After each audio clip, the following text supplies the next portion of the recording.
Assalamualaikum warahmatullahi wabarakatuh. Kami dari kelompok 3 ingin mempresentasikan tentang keuangan negara. Sebelum masuk ke materi, izinkan kami memperkenalkan diri terlebih dahulu.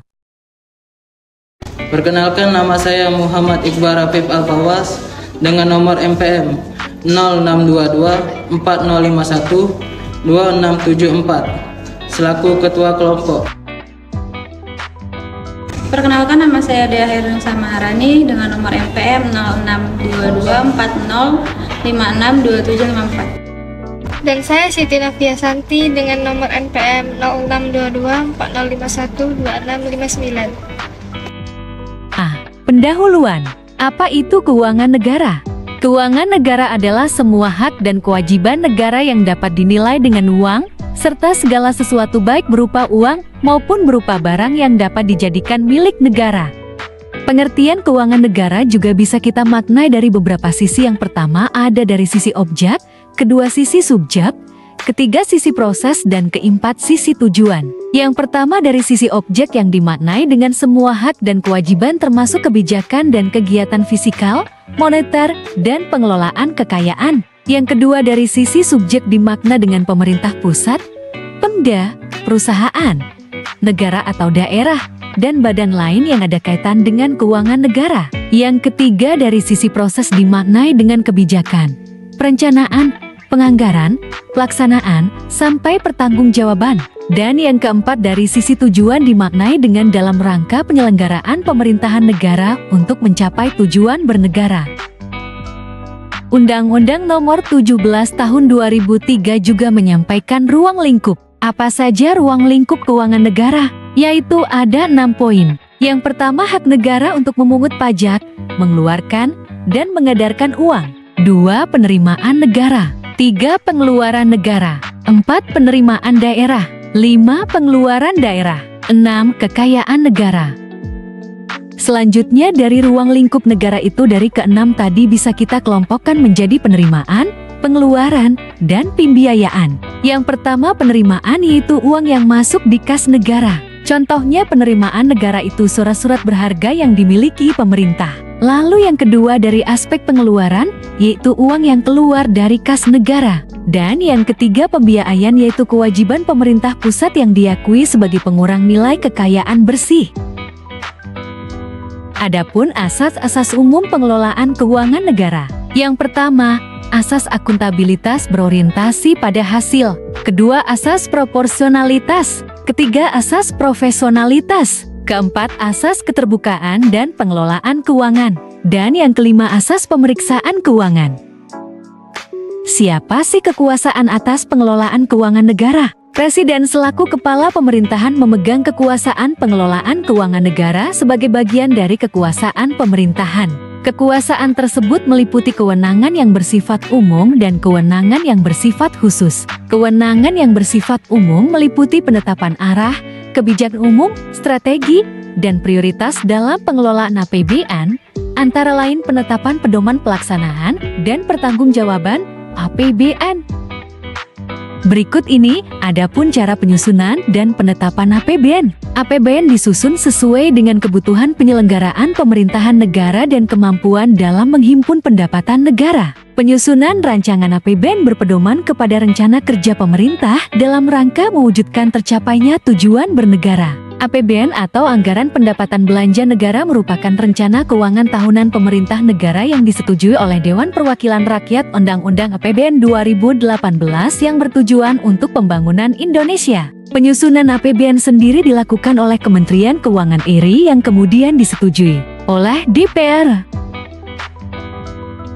Adapun pelaksanaan APBN, yakni pelaksanaan APBN diatur dalam Undang-Undang Nomor 45 Tahun 2013 tentang cara pelaksanaan APBN agar APBN dapat berjalan dengan baik dan bertanggung jawab.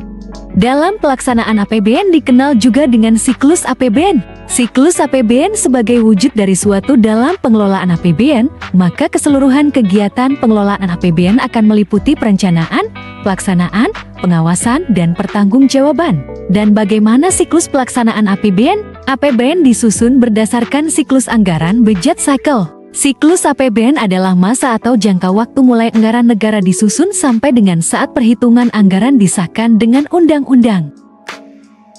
Pertanggungjawaban pengelolaan keuangan negara. Tanggung jawab keuangan negara adalah kewajiban pemerintah untuk melaksanakan pengelolaan keuangan negara secara tertib, taat pada peraturan perundang-undangan, efisien, ekonomis, efektif, dan transparan, dengan memperhatikan rasa keadilan dan kepatutan. APBN dan APBD juga mempunyai fungsi, yaitu sebagai berikut. A. Otorisasi, bahwa anggaran negara menjadi dasar melaksanakan pendapatan belanja. B. Perencanaan, bahwa anggaran negara menjadi pedoman bagi manajemen dalam merencanakan kegiatan pada tahun yang bersangkutan. C. Pengawasan, bahwa anggaran negara menjadi pedoman untuk menilai kegiatan penyelenggaraan pemerintahan negara. D. Alokasi, bahwa anggaran diarahkan untuk mengurangi pengangguran dan pemborosan sumber daya. P. Distribusi, bahwa kebijakan anggaran negara memperhatikan rasa keadilan dan kepatutan. F. Stabilisasi, bahwa anggaran menjadi alat untuk memelihara dan mengupayakan keseimbangan fundamental perekonomian. Penyusunan dan penetapan APBN. Penyusunan APBN. APBN disusun sesuai dengan kebutuhan penyelenggaraan pemerintahan negara dan kemampuan dalam menghimpun pendapatan negara. Penyusunan rancangan APBN berpedoman kepada rencana kerja pemerintah dalam rangka mewujudkan tercapainya tujuan bernegara. Penetapan APBN. Penetapan APBN dilaksanakan berdasarkan Undang-Undang Nomor 13 Tahun 2003 tentang Keuangan Negara. Disebutkan bahwa RUU APBN diambil keputusan oleh DPR. Pelaksanaan APBN dan APBD. Setelah APBN ditetapkan dengan undang-undang, pelaksanaannya dituangkan lebih lanjut dengan keputusan Presiden, dan setelah APBD ditetapkan dengan peraturan daerah, pelaksanaannya dituangkan lebih lanjut dengan keputusan Gubernur, Bupati, dan Wali Kota. Perbedaan penyusunan dan pelaksanaan APBN dan APBD. APBN. Dalam menyusun APBN, terdapat asas-asas yang harus dipegang, yaitu 1. Asas kemandirian, 2. Asas penajaman, dan 3. Asas penghematan.